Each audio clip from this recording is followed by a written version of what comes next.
Coming up on this episode of Nintendo Cartridge Society, all Xenoblade Chronicles 3 means is another unplayed game on our shelves. It's dangerous to go alone, so the Nintendo Cartridge Society goes with you.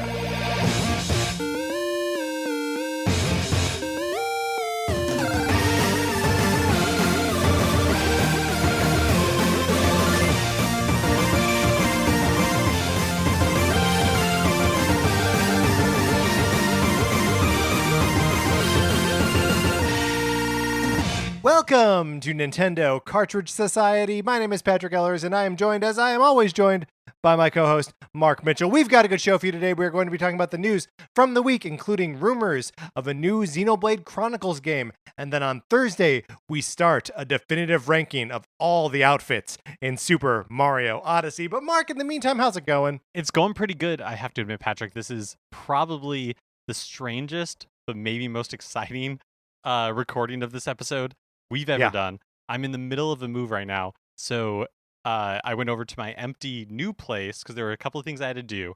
I was ready to record, and then we realized, oh no, it is so echoey. And so it sounds like Mark is recording from a cave. So we determined that it sounds okay if I record outside. So I am sitting outside on in the backyard, and I was worried maybe it was too early for me to become the person who's shouting about Nintendo from their backyard in the neighborhood, but it was inevitable. It was going to happen anyways. Might as well just rip that. You got to embrace it. You got to embrace it. Your neighbors are going to find out that you're shouting about Nintendo all the time. It may as well happen on day one. Day -4. You're not even moved in yet. Not even moved in yet. But this feels right. This feels good. This is what our listeners deserve. Better sound quality. Yes. That's good. I'm glad we prioritize our listeners over your neighbors. Here's another thing that you can prioritize over your neighbors. My copy of Sonic Forces. Would you like to borrow it? You can certainly try. All you gotta do is email us at Nintendo Cartridge Society at gmail.com. And give us a mailing address like Mark's new place. And we can mail it there, and I'd give you the postage basically to send it back. It costs you nothing. You play Sonic Forces for as long as you want.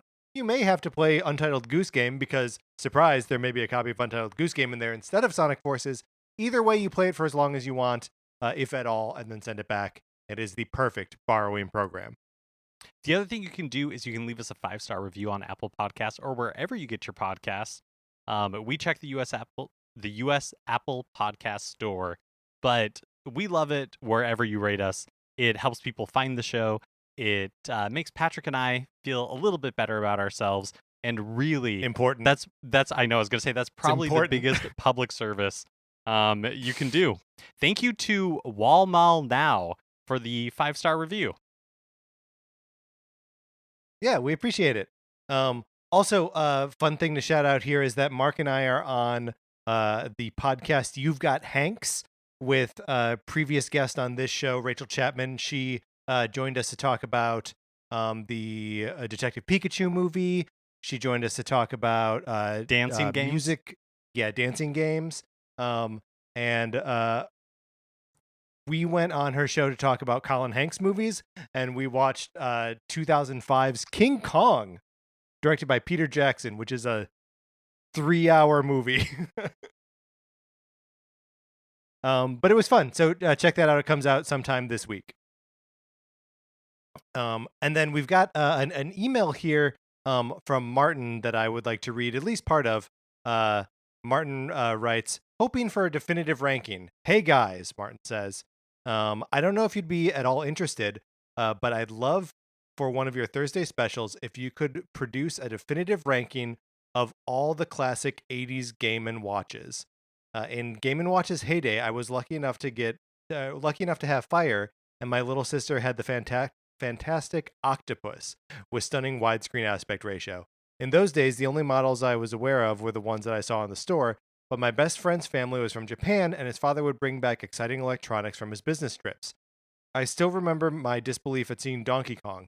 It had 2 screens! Yes, I know it's hard to believe, but it really had 2 screens. It would be amazing if you could bring home the nostalgia and produce the definitive ranking of the series. It doesn't have to be which is best, perhaps just which is most desirable.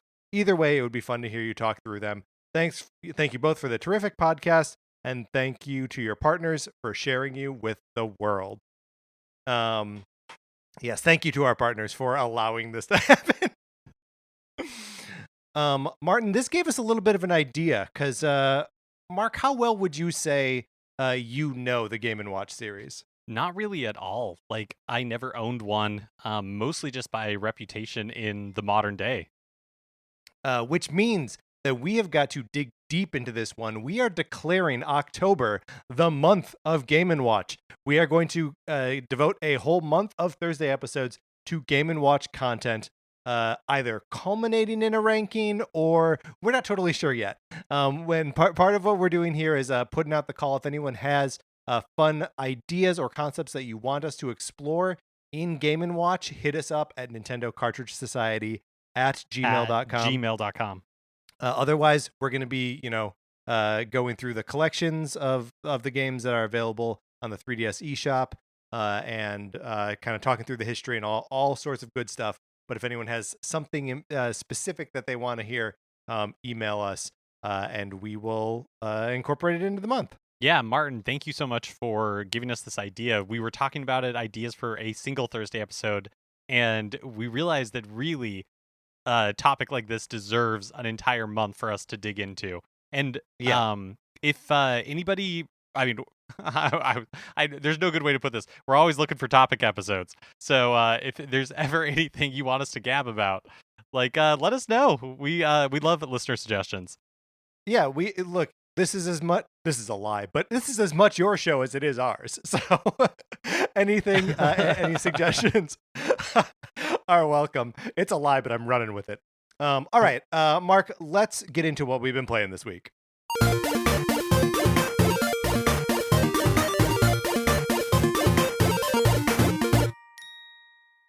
So I continue to play Skyward Sword. I just finished the Earth Temple, which is the one that takes place around the volcano. So it's like earth and fire at the same time. It's super fun. I was like relieved and excited to get to the end of that level and not fight a giant Dodongo boss, like it's I'm a little bit just impressed by, and I mentioned this a little bit last week, that like there aren't Gorons here. There are like different like mole creatures. And I'm just impressed by the specificity of Skyward Sword, that it is it's obviously very Zelda, but it's also very much its own thing. Yeah, it's interesting for as much like how I don't know, like crap basically that like this game gets. I think some of the virtues, like the cool things that it did, like it is very stuck in the Zelda formula, but at the same time I feel like it is very different from most other Zelda games. Yeah, I 100% agree. That like the world it is crafting. Yeah, yes. Do you go to a forest and then a volcano in that order? Like, are those the first two?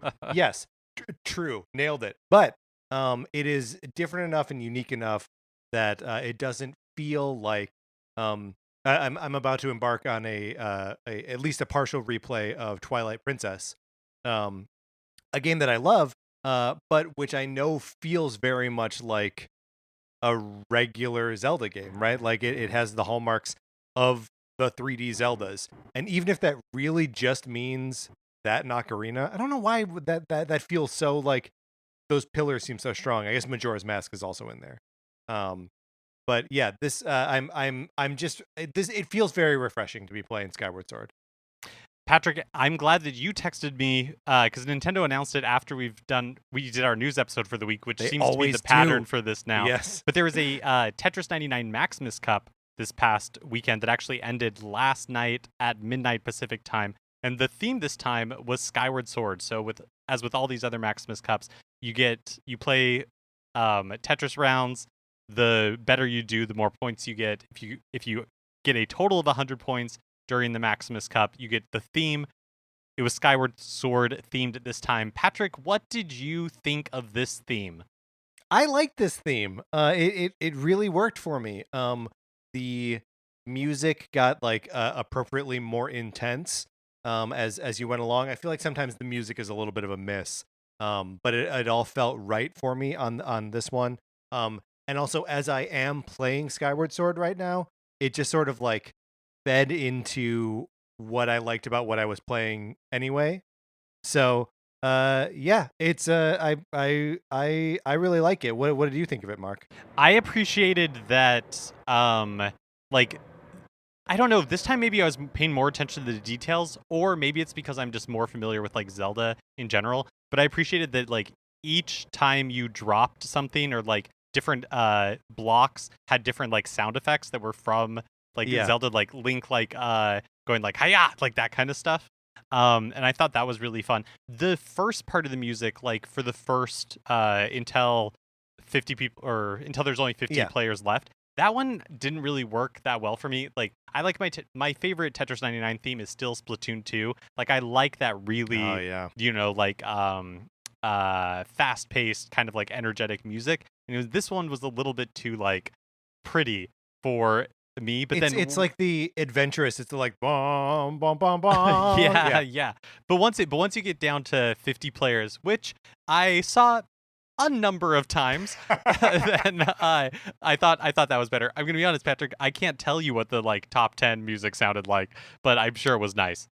Yeah, so when you get into the 50, it's like the boss battle music, right? It's Right. because it's the same music that I remember hearing fighting Girahim for like way too long. Um, and but yeah, in the top 10, I know I've heard it a couple times, but I also can't think of what it is. It may be music that I have not encountered in the game yet. Like Mm-hmm. that is possible that I have not encountered in Skyward Sword. I mean, it doesn't I love that Splatoon 2 theme. But it stresses me out to hear the final It is 10 very music stressful. for longer than like the 30 seconds that it normally triggers. Because yeah, a great theme, a great game. It got Sarah and I both totally back on Tetris, which is a disaster because we'll lose just hours to it. Tetris 99. This time when I was playing it, for whatever reason, it reminded me a lot of there were a number of rounds this time where I was like the one that everybody was dogpiling on, and you're like, why me? What, like, how did this happen? Why You just am have that I face, Mark. I know exactly. It totally reminded me of like when you're playing like tag or something in elementary school, or like hide and seek, and it's like, well, it's fun when you're with the group, and and Right. like you're all torturing another person, but when you're the person being tortured, it's not as fun. When you feel that you are being targeted like that, like you're being dogpiled, switch your targeting to attackers, because it will send to everyone who is targeting you. Oh, okay. That's good to know. That's good to know. Yeah. I have also, Mark, looked last week, one of the biggest game drops of the year, probably. I don't know. PICROSS S Genesis and Master System Edition came out. This is a full-fledged, like, amazing Jupiter-developed PICROSS game that features all pixel art from Genesis and Master System games.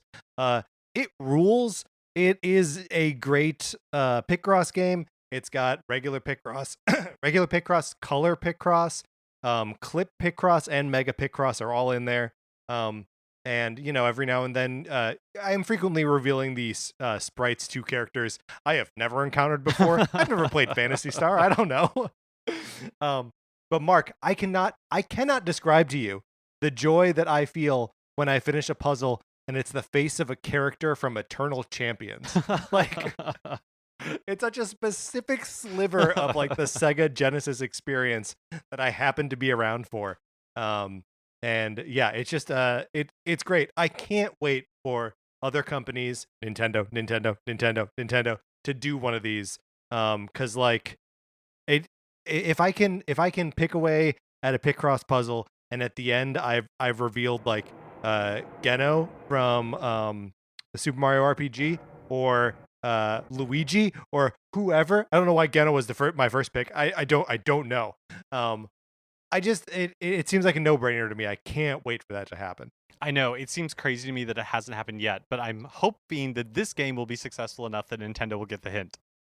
Yeah, so if you are even remotely interested in, well, it's as good as any of the other Picross games. So like it's a fun place to start because you'll get like more, fun pixely designs. But if you have any nostalgia for any Genesis or Master System stuff, like I absolutely recommend. It is a great little game, and it's cheap. It's like $10. So nice. All right, Mark, that's what we've been playing this week. Let's get into the new releases and what we might be playing next week. So this week, I don't really have anything specific that I want to shout out. Yeah, Mark, I have to hard agree with you on that. Kind of a slow, and you called this, I think, last week, right? That August going to be kind of a dry month for game releases. I feel like this would have been the perfect opportunity for like Garage Door Simulator or one of those fun, like hyper specific simulations that I like to get excited about. But even that, there's none of those being released this week. But since there's no new games to talk about, how about some new free content updates in already released games? Cool. So Nintendo released a new update for Mario Golf Super Rush that includes a new mode, ranked matches, a new character, Toadette, a new course with New Donk City, and then in something about improved motion controls.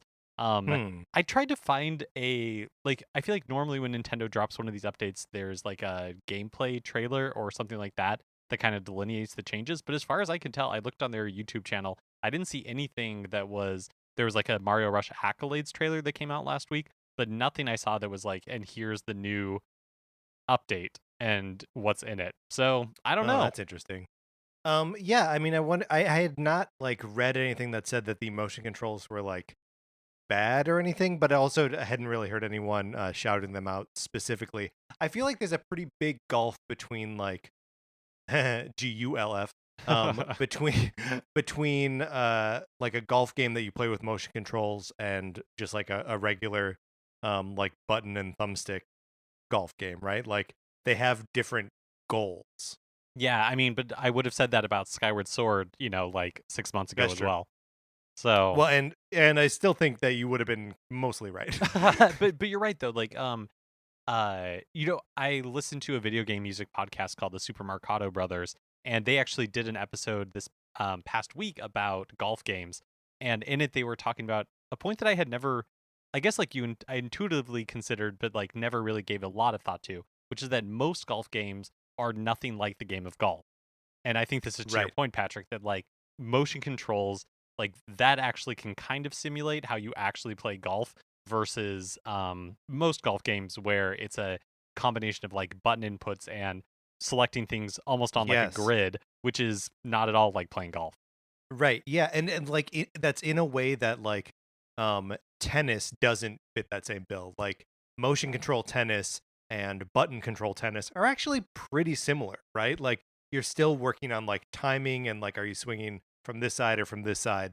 But golf, for whatever reason, we've landed on like this set of like actions and gauges and stuff that you have to time perfectly in order to swing and like hit the ball, which you're right, has like no actual relation to the game of golf. Yeah, so to build like a motion control version and like a button control version and have them be competitive against each other, it's really like building two different games essentially. Yeah, it's like how watermelon flavor in candy, and really all the fruit flavors in candy, don't taste anything like the fruits. But we all just accept it that this is what watermelon like candy tastes like for sure. Yeah. Also, Overcooked is 5, which is really hard for me to believe. Yeah. Wow. So, to celebrate, yesterday Team 17 and Ghost Town Games released an update for Overcooked All You Can Eat. This was the like game that came out a few months ago where they combined the two games into one. So you have all the levels, and there's also like a new assist mode and stuff like that. The patch, which was out yesterday, adds 5 new levels, a new Tabby Cat Chef, a recipe to make a cup of tea, and an in-game switcheroo mechanic where living playing cards stock the levels, transporting players across the kitchen. Oh my god, that sounds like a nightmare. As if Overcooked wasn't stressful enough.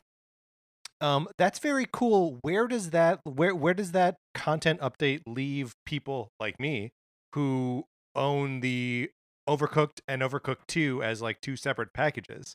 It is not for you. It is not for or as far as I can tell, it's exclusive to the all you can eat bundle. Yeah, I mean, I guess that makes sense. Got to drive as many people over to that bundle as possible. Overcooked, man, what a great game. I love that they were able to be successful with a second game and have been supporting this like combo of the two games. It's really just remarkable. I feel like they could put out new Overcooked levels. Like, I wonder if this is the start of them like making it a platform. Oh, interesting. Yeah. Yeah. Totally. Yeah, I wonder what the player base is for it. It must be enough that they're continuing to support it.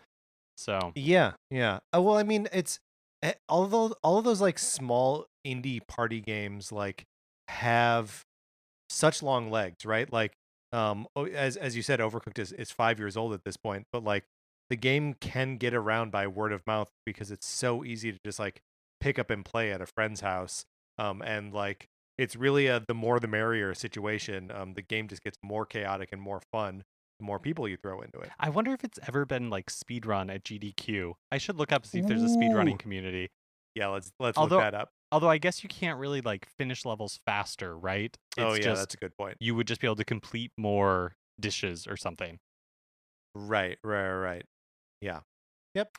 Nintendo is also holding a multiplayer mayhem sale, which some sizable discounts on multiplayer games until August 11th, which is tomorrow. So if any of these are interesting, can't sit on your hands for this one. 30% off big Nintendo franchises like Splatoon 2, Hyrule Warriors Definitive Edition, Super Mario Party, Fire Emblem Warriors, plus the Season Pass bundle. So that one's still $55.98. And then Mario Tennis Aces are all on sale right now. And then there are a bunch of other, not Nintendo first party, or I guess some of these actually are Nintendo first party, but aren't like the big main games. 50% off Catherine Full Body, 30% off Scott Pilgrim versus the World, which I picked up and I'm excited to get into finally. 30% off Stretchers and 30% off Good Job. Those are both Nintendo games, but smaller ones, or Nintendo published at any rate. 50% off Puyo Puyo Tetris 2, 75% off Mario plus Rabbids Kingdom Battle. So if you're interested in, brushing up on the original game before the sequel comes out in 2022, 2023, who knows? A lot of big games on like kind of decent size sale. Yeah, Mario plus Rabbids Kingdom Battle, I feel like goes on sale fairly often. But every time it goes on sale, I think we say the same thing. If you are in the slightest bit interested, it is so worth picking up. And this is a good deal for it. 75% off. Like, I mean, come on, it's a $15 game. That's great. All right, Mark, let's get out of the new releases. Which brings us to a regular segment on our show. It is time for 433. In 1952, American composer John Cage wrote a piece called 433, wherein a performer or group of performers didn't play their instruments for 4 minutes and 33 seconds. For the purposes of this show, our instruments are talking about Nintendo. So, for the duration of one performance, 433, Mark and I will talk about something not at all Nintendo related, thus fulfilling the contract of the piece. Mark, I am starting the video. Can you introduce our topic? Yes. This suggestion comes from Alana, and their suggestion is create a concept for a Star Wars or Lord of the Rings Sir Andrew Lloyd Webber adaptation. Oh boy! So we're stuck with Andrew Lloyd Webber as our composer here. Oh, this is right at home for me. I have no complaints. Okay, so which would you like to? Well, first of all, are we going to pitch one out together? Yes. Oh, okay. Well, I picked this suggestion. And so I would be lying if I said that I didn't already come into this with some ideas formed. So I don't. Wow. So we can see how this goes. But let me tell you my rough idea. Mm-hmm. Is I think that you could make a really effective Star Wars Andrew Lloyd Webber musical in the vein of Phantom of the Opera, featuring Kylo Ren in kind of like the Phantom role. Okay. Sure. And Rey in the Christine role? Yes, okay. Exactly. And then BB-8 maybe is Raul. We would have to figure that out because I want Finn and Poe to have better roles than Raul. And so BB-8 might be like enough, like personality to carry a all I ask of you type number. I feel like BB-8's got to be the chandelier, frankly. But the thing with this is there really isn't a good analog for like Finn and Poe in Phantom of the Opera. Like there's not a, and so So and those characters definitely wouldn't get justice done. Yeah, no, I mean, and that is tough because like that is the wrong that you would want to right from the Star Wars sequels, but it's also like you still want the most compelling part of the sequels, which is so like even if it's like okay, it's like Jesus Christ Superstar, but Rey is Christ and Kylo Ren is Judas. But like then you're still like leaving everyone else out.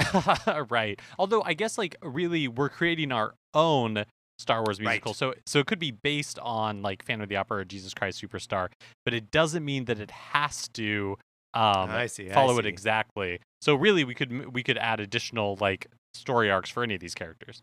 Okay, well hold on, because I've got a crazy idea. Okay, I love it. We take the template of Cats, right? Yes. And we apply that to the Tales of the Mos Eisley Cantina. Yes. Oh my gosh, that is, of course, now legends, no longer canon, and it's just all the individual weirdos in the bar singing one song about their story, their story before getting to the bar. That's it. Patrick, you had me at the word. You had me at this. We based it on Cats, and and I was like, will he be able to top that in my heart? And the answer is, of course, yes, because that is the best idea I've ever heard. And I am once again angry that we are not able to manifest this into the universe because it is something that now I want so badly. As long as we still have a couple seconds left, I do think there could be a strong Lord of the Rings musical just based around Frodo, Sam, and Gollum and their experience. Because I feel like Andrew Lloyd Webber would write the gnarliest, funkiest possible songs for Gollum to sing. The ones where it's like virtuosic and hard to listen to at the same time. Oh man, that would be so good. I would love to hear what Andrew Lloyd Webber would write for Gollum. Get Tim Rice back. I know they don't like each other for whatever reason, but who cares? Yeah, for Lord of the Rings, I feel like that would be the perfect like healing moment for both of them. Yeah, yep, I agree with that. But man, I don't think anything really tops the Tales from the Mos Eisley Cantina. I'm frustrated. I need to go for a walk after this. I know, me too. I want to hear that Werewolf Man song. Oh, it's such a good idea. And I guess, and this, who did Cabaret? Because it's also a little bit cabaret too, right? I do not remember the name of the people who wrote Cabaret. Look, that's the applause, so we don't have to look up who wrote Cabaret. For a show that lives in my head, or at least songs that live in my head like endlessly, I should find out who wrote Cabaret. Yeah, well, and like, I recognize the names of the guys who wrote Les Mis, but like I couldn't tell you. They're no Sir Andrew Lloyd Webber. That's correct. All right, Mark, we were accompanied today by pianist Kyle Shaw. Let's get into the news. Patrick, sound the rumor sirens.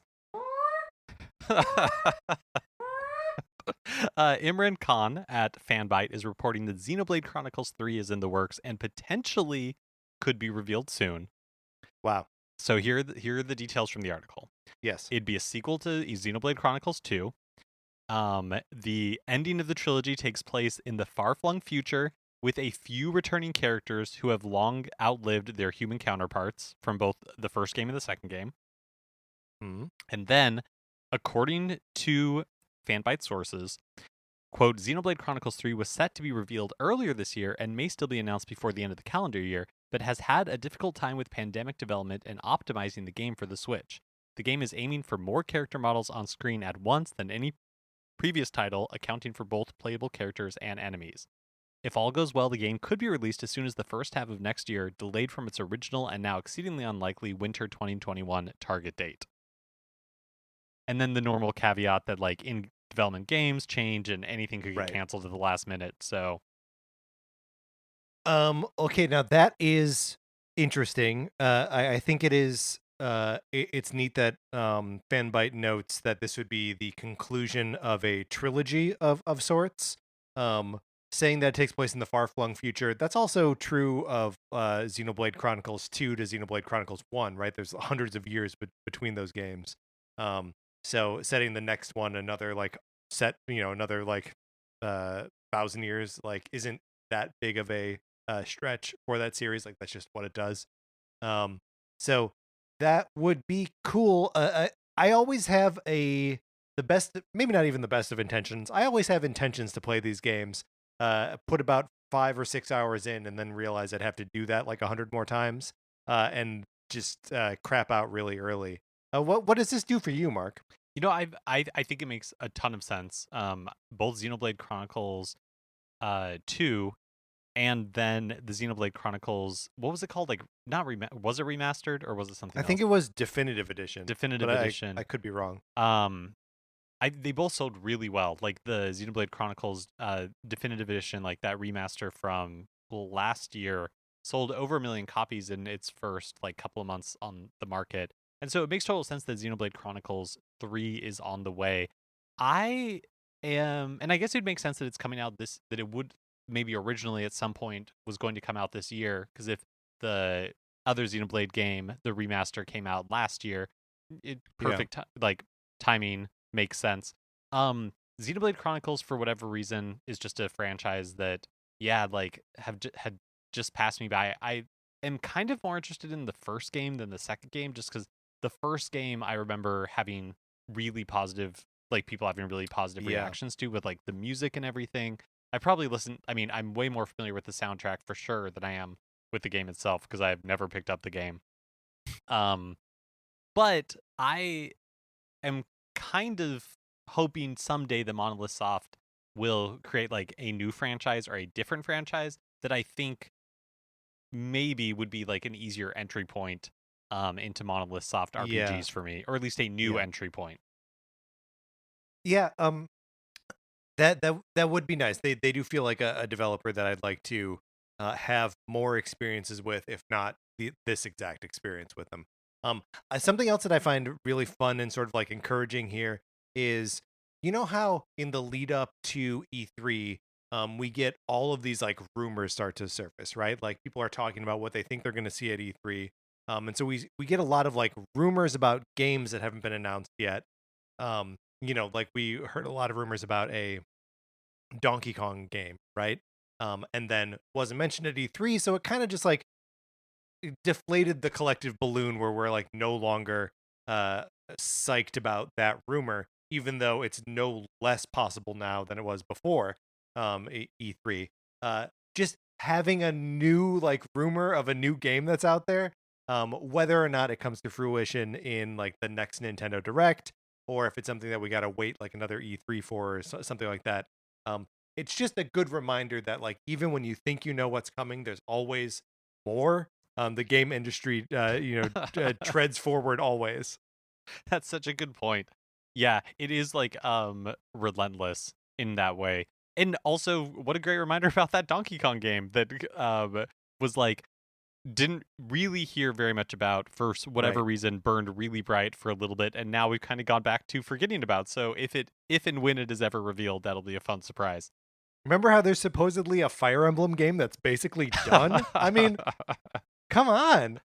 Do you think it's possible that the Fire Emblem game that's supposed to be done is this Xenoblade Chronicles game, and somebody just got their wires crossed at some point?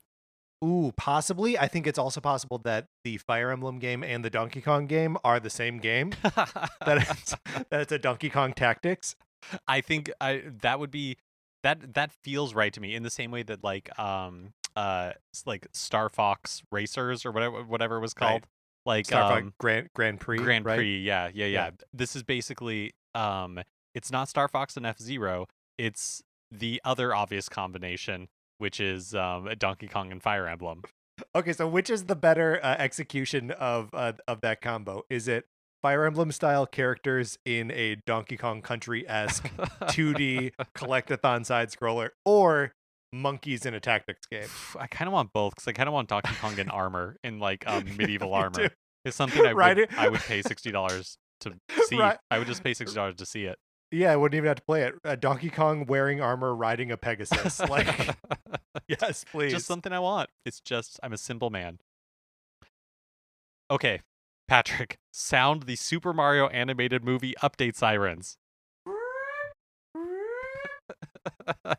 Okay, so we know basically nothing about this movie, but in an episode of the Birdcast, which is a YouTube interview series, comedian and actor Sebastian Maniscalco said that he's, quote, in the movie Super Mario Brothers, an animated movie, and then added, quote, he's playing Spike, their boss.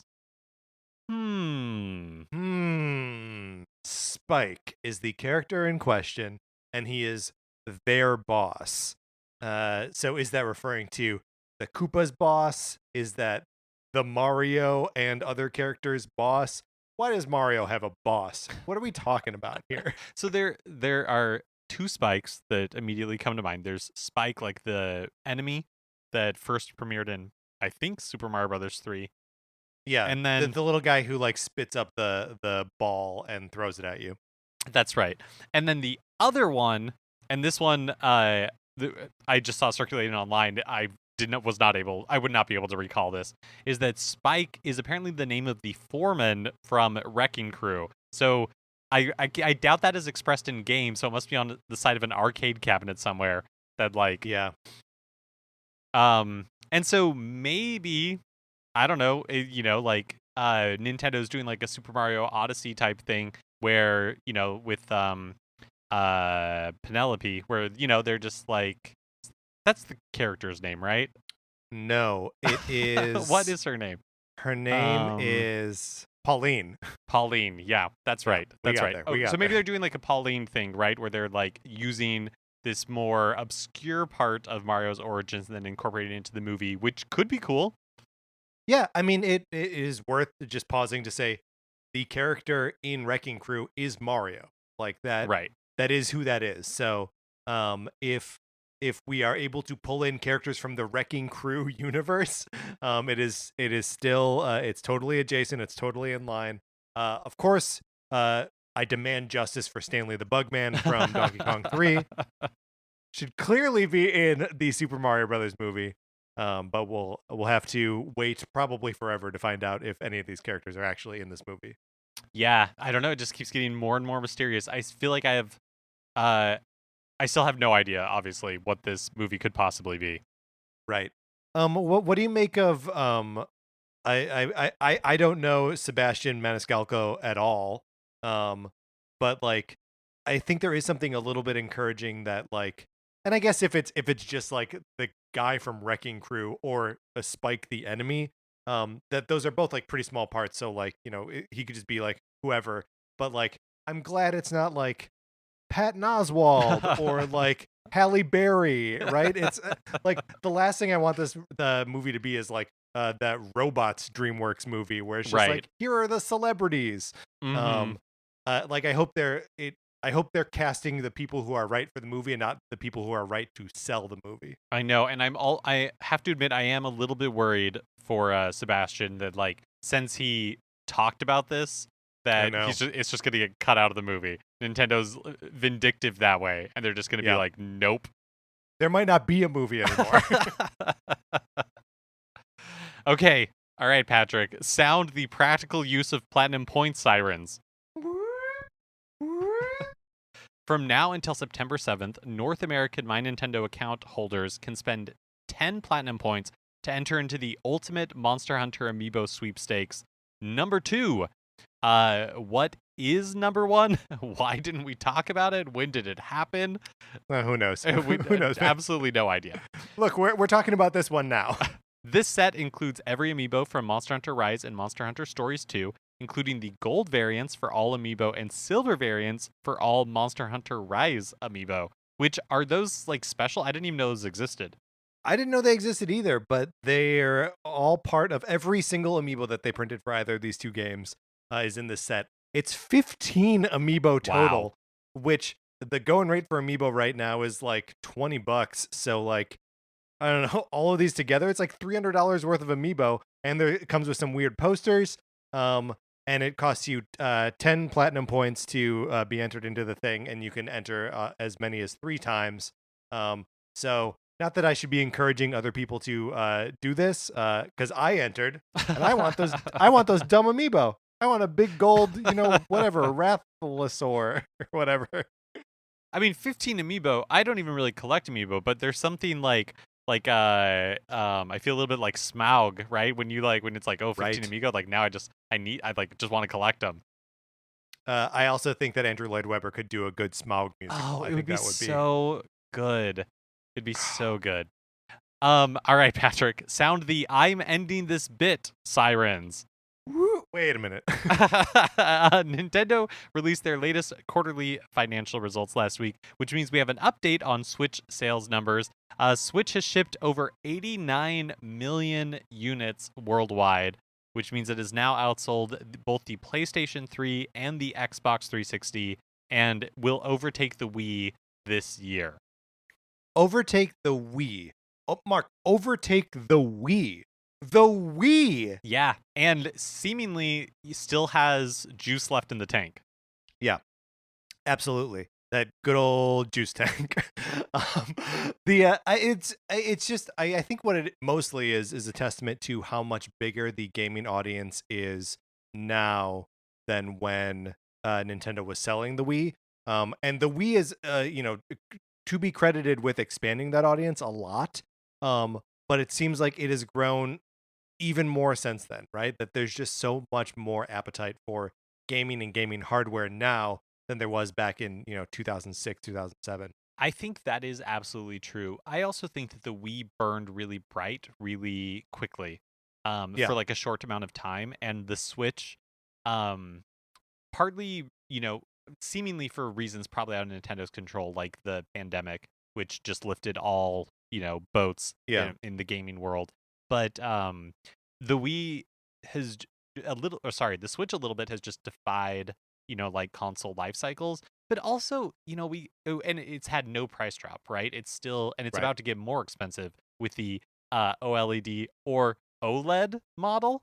But also, sorry, I'm talking through this as I think about it, because it's like the PlayStation 4 also had like kind of an insane life cycle, right? And so, yeah, maybe it's a combination of those two things, like the pandemic. The Switch is a really compelling piece of, like hardware with a really easy to understand value proposition, and then gaming is just enormous, like many times bigger than it was back in the early 2000s.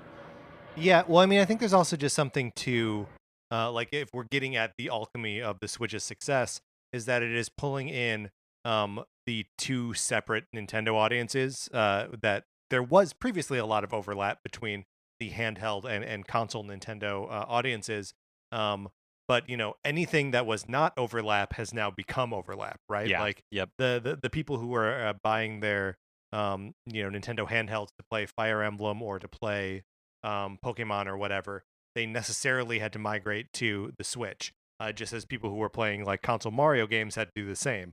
So, like in some ways, it's almost it should almost be doing better than it is, and I think like really the sales of the Switch are just supply constrained. Like if they had more to sell, they would sell them.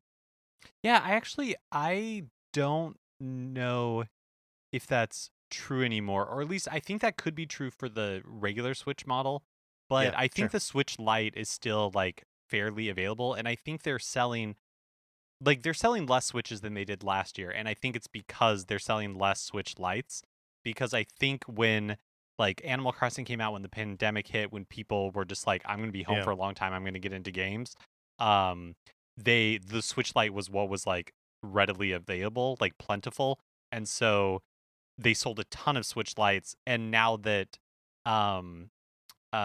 like the world is opening back up a little bit, I think the regular Switches continue to sell at probably better than they did last year, if I'm remembering correctly. but it's the Switch Lites that dropped off a lot. Yeah. Well, and also, all of that will be fascinating to see as we like sort of open back up and sort of not. Like we're in Right. such a strange place with the pandemic right now, where like people are sort of selectively staying home. Mm-hmm. And it is yeah, I mean all of that will be fascinating to see. And like I wonder if at this point there are any like software, if there's any software that would move additional switches, or if we're kind of just to a point now where whatever Nintendo puts out, it really just appeals to the audience of people who already own Switches. Yeah. Because like you look at what they're offering this year, and I'm very excited about WarioWare and Metroid Dread. And is there a third one? Is there a third game we're excited about coming out? Or Uh, I mean, there's the Advance Wars remake and like Pokemon, but yeah, I think yeah, those are great examples. Like to your point, I don't know if that's necessarily selling to new audiences. right. Those audiences already have the Switches. Like the Pokemon audiences, they loved Pokemon Snap. So like that's it. The audiences are already there. So I wonder if there's still a lot of um juice, as you say, in the tank for software for these platforms. I wonder how much longer the hardware is going to be like a real driving force. Also, this means that Nintendo has now sold over 800 million pieces of hardware, which wow. Wow. And that's like handhelds and home consoles. It doesn't include like Game and Watches, it doesn't include the classic editions or anything like that. It just Does it include crazy. the Virtual Boy I bought in 1995? It does. That is a small contributor, but a contributor nonetheless. Are the Very like good. the like 20 Nintendo DSs that we bought between the two of us, like those are accounted for in there too. Good, good, good. Previous Wii U exclusive Fatal Frame Maiden of Black Water is coming to Switch, PlayStation, and Xbox at the end of October. In the original release of the game, there were Nintendo specific costumes that could be acquired for the characters. There was Samus's Zero suit from the Metroid series, and Princess Zelda. There was a costume there as well. Koei Tecmo has confirmed, however, that these costumes won't be available in the re-release, which I guess makes sense. It's like we talked about this a little bit when Fatal Frame Maiden of Blackwater was revealed at the last Nintendo Direct that it was coming to Switch. Then we found out it's coming to other platforms.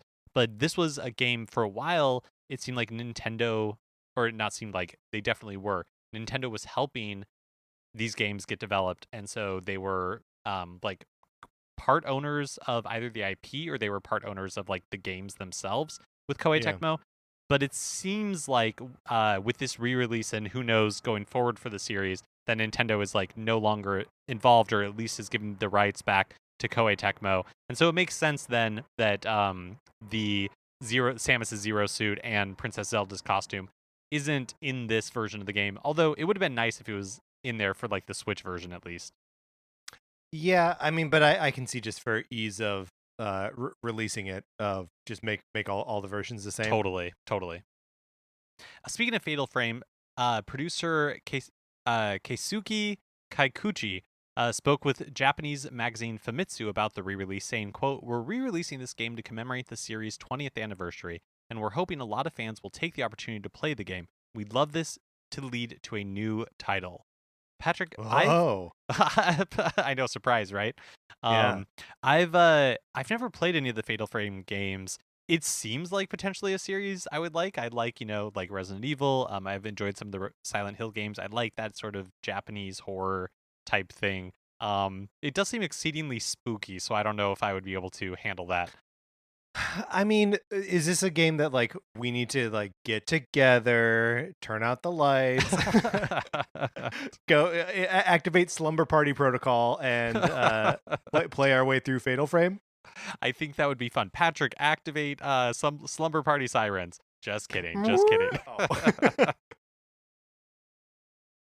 Another Wii U game that made its way to Switch is Lego City Undercover.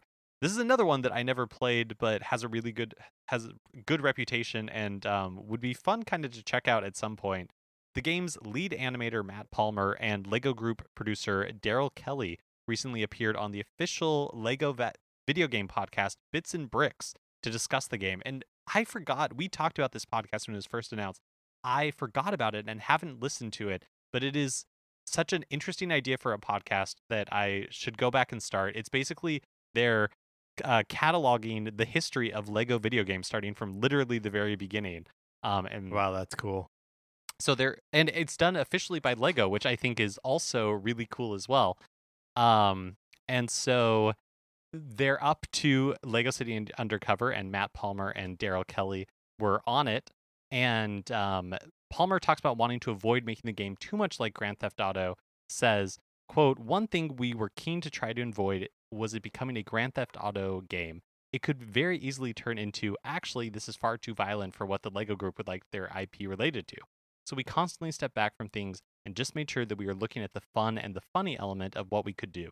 It was a really, really interesting phase, actually, because there were certain things that you kind of go, here's a character who's holding this great big gun, and straight away it's going to make you go, we can't do that." That sounds very Nintendo to me.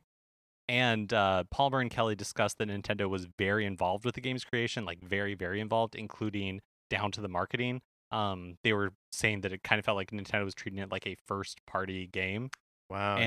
And that feels right to me. Like, it, for whatever reason, made me think of the actually I know the reason, because it was guns, but it made me think of, the story of in early development of Donkey Kong Country 2 or whatever it was, where they gave Donkey Kong a gun, and Miyamoto was like turned it into like the banana blaster or whatever. Right. Well, would that have been Donkey Kong 64? Yes, yeah, it was Donkey Kong 64.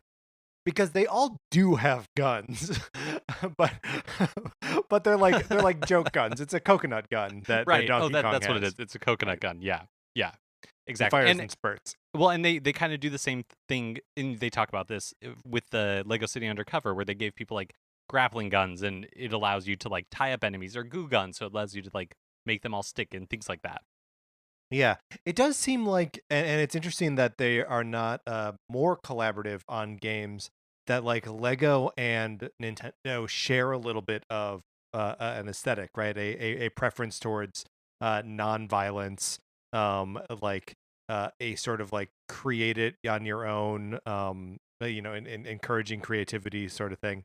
That I think mostly what I'm driving at here is, I think you're right. I think we need to check out Lego City Undercover and like kind of pay it the respect it deserves.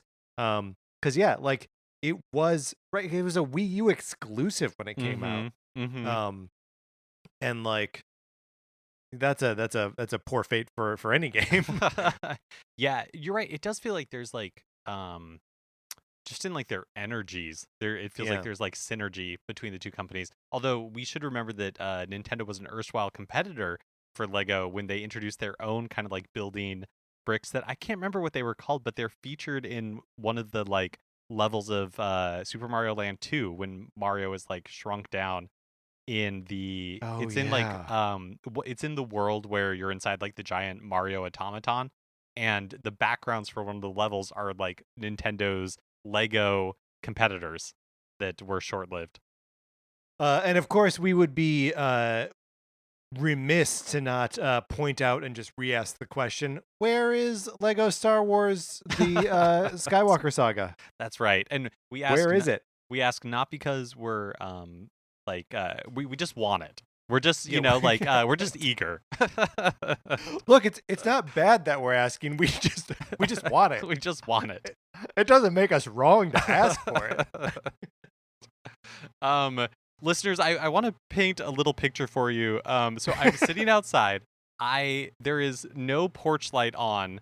When we were starting recording, it was light outside. It has now slowly become dark. So Patrick can barely see me from like the outside, the light of the room coming through the window. It's This has been quite the adventure recording this episode. I love it. I've seen the sunset slowly behind you. It's I'm having a wonderful experience. I hope everyone else is enjoying the show as much as I am. Well, finally, a Super Nintendo World theme park land has been announced for Universal Studios Hollywood. So this will be the second one to open after the one in Universal Studios Japan. And for But for a limited time, Universal Studios Hollywood has announced that at the Universal Studio store inside the theme park, you can buy some Super Nintendo World merchandise. And this is tricky because there is like Universal City Walk where they have like Universal souvenirs, but you cannot get them there. You have to go inside the theme park. And I don't know, based on the pictures, if there's anything like super unique that you might not be able to get at like a GameStop or anything like that. I guess maybe it for sure wouldn't have the Super Nintendo World branding. But something about seeing all of this Nintendo merch in a single location, very exciting, did something to my brain. And I like immediately texted Patrick and I was like, we should do this, right? Yeah, and we should. And Mark, I know you are about to visit family, but when you get back into town, I think this is something that we need to. This is an actionable day at Universal Studios. Like, we need to go and do it. I just got an email from Universal Studios saying that they've added a new beer to the bar by the Jurassic Park ride. So like, and the bar by the Jurassic Park ride is called Isla New Bar. It's perfect. It's perfect. It's fate. So it is fate. We'll do that. We'll see the Waterworld stunt show and we'll buy some Mario gear. It'll be a great the perfect day. That would be the perfect day. All right, Mark, let's get out of the news. All right, that is going to do it for this episode of Nintendo Cartridge Society. Remember, please rate, review, and follow us on Apple Podcasts. If you like the episode, you can share it on Facebook or Twitter, or you can just shout about it from your front porch like Mark is. It helps us out a lot when you share stuff. You can follow us on Twitter. I'm at Patrick_Ellers. Mark is at MKE Mitchell, and the show is at Nincart Society. We also have a Facebook page, which is just Nintendo Cartridge Society. Olivia Duncan made our logo. Our theme music is provided by 8-Bit Betty. You can get more of his music by going to 8bitbetty.com or by listening right now.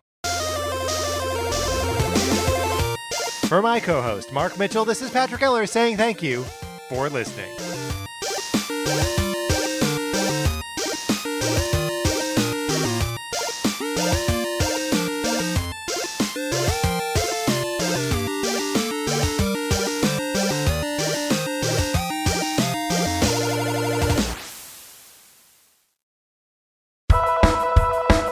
My name is Will Hines, and I am a ghostwriter, meaning I write other people's books for them. And I have a podcast called I Will Write Your Book, which are recordings of my meetings with my eccentric clients, such as a woman blocked after one sentence of a children's book about her dogs, a romance novelist who dislikes sex, and a man proud of having sampled everything in his local grocery store.